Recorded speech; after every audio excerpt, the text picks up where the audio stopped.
सोचिए, किसी को लगातार 6 महीने तक कमर दर्द रहे, आमतौर पर लोग क्या करेंगे? पेन किलर्स लेंगे, कभी इंजेक्शंस लगवाएंगे, और अगर राहत न मिले तो ऑपरेशन तक कंसिडर करेंगे। लेकिन जब उन्हें कहा जाए कि रोज सिर्फ 30 मिनट एक्सरसाइज करनी है, तो ज्यादातर लोग इसे बोझ समझते हैं। क्यों?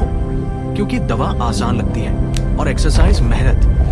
WHO की एक रिपोर्ट बताती है कि हर 10 में से 6 लोग फिजियोथेरेपी या एक्सरसाइज को ट्रीटमेंट मानते ही नहीं।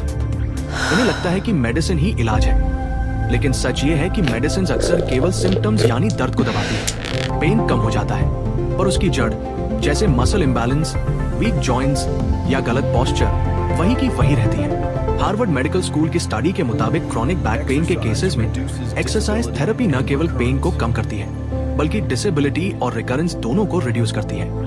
यानी लॉन्ग टर्म रिजल्ट्स फिजियोथेरेपी में दवाइयों से कहीं बेहतर मिलते हैं। यानी सिर्फ दवा पर टिके रहना आधा इलाज करने जैसा है। यहाँ प्रॉब्लम सिर्फ परसेप्शन की नहीं है, एडहियरेंस की भी है। जर्नल ऑफ फिजियोथेरेपी के अनुसार लगभग 70% लोग प्रिस्क्राइब्ड एक्सरसाइज प्रोग्राम को 4 हफ्ते से ज्यादा सस्टेन नहीं कर पाते, और थोड़ा रिलीफ मिलने के बाद फिजियोथेरेपी एक्सरसाइजेज बीच में ही छोड़ देते हैं, और छोड़ने के बाद वही पेन फिर वापस लौट आता है। लेकिन जब यही एक्सरसाइजेज 2 से 3 हफ्ते फिजियोथेरेपिस्ट की सुपरविजन में सीख कर डेली घर पर की जाती है, तो रिकवरी रेट मेडिसिन के साथ भी लगभग 2 गुना हो जाता है। अब सवाल ये उठता है कि लोग अवॉइड क्यों करते हैं? क्योंकि सबको शॉर्टकट चाहिए।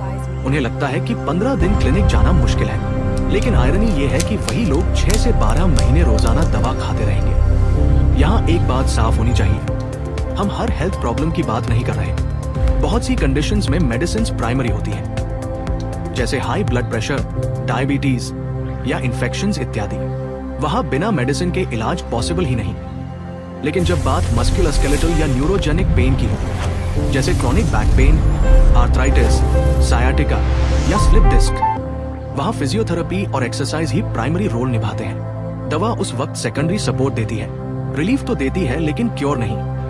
उदाहरण के लिए स्लिप डिस्क में पेन किलर्स लेने से राहत मिल सकती है, लेकिन अगर कोर स्ट्रेंथनिंग, स्ट्रेचिंग और पोस्चर करेक्शन एक्सरसाइजेज ना हो तो प्रॉब्लम फिर लौट आएगी। इसी तरह आर्थराइटिस में मेडिसिन इन्फ्लेमेशन कम करती है, लेकिन मसल्स और जॉइंट्स को फंक्शनल रखने का काम सिर्फ फिजियोथेरेपी करती है। याद रखिए, दवा दर्द को दबाती है, लेकिन फिजियोथेरेपी आपके शरीर को ठीक करती है। रिलीफ और रिकवरी में यही फर्क है। और बात जब मस्कुलोस्केलेटल या न्यूरोजेनिक पेन की हो, मेडिसिन को सपोर्ट सिस्टम मानिए और फिजियोथेरेपी को ट्रीटमेंट का असली बेस, क्योंकि असली इलाज वही है जो आपके बॉडी को उसके नेचुरल हेल्दी स्टेट में वापस लाता है।